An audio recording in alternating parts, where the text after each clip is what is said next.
রাসূল সাল্লাল্লাহু আলাইহি ওয়াসাল্লাম বলেছেন, মান গাশশানা ফালাইসা মিন্না। আমার কোনো উম্মত যদি কাউকে যদি ধোঁকা দিয়ে থাকে, সে আমার উম্মত নয়।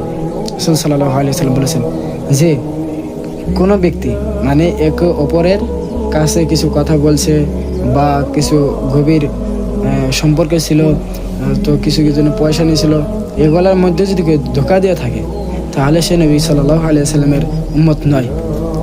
আবার কিছু কিছু বর্ণনায় কিছু কিছু রেওয়ায়েতে রয়েছে যে পশু প্রাণীর সাথেও ধোঁকা দেওয়া যায় না। তো আমরা কিছু কিছু মানুষ আছে যে সে একটু কমজোরি দেখে তাকে ধোঁকা দেয়, মানে তার কাছে পয়সা নাই, আগে পয়সা ছিল এখন পয়সা নাই, তাকে ধোঁকা দিয়ে দিয়েছে। তো এভাবে ধোঁকা দেওয়াটা জায়েজ নাই এবং সেটা ইসলামে হারাম, এবং সে নবী সাল্লাল্লাহু আলাইহি ওয়াসাল্লাম উম্মত নাই।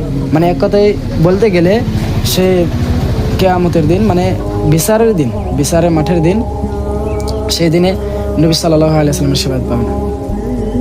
সেই জন্য বলি ভাই, আপনারা যারা যারা আছেন যে মানুষের দুঃখ কষ্ট দিয়েছেন বা মানুষের কাছ থেকে যে যারা ধোঁকা দিয়েছেন, তাদের কাছে একটু ক্ষমা চেয়ে নেবেন এবং আল্লাহ তাআলার কাছে তওবা করবেন, ইনশাআল্লাহ তাআলা আল্লাহ পাক মাফ করে দিবেন।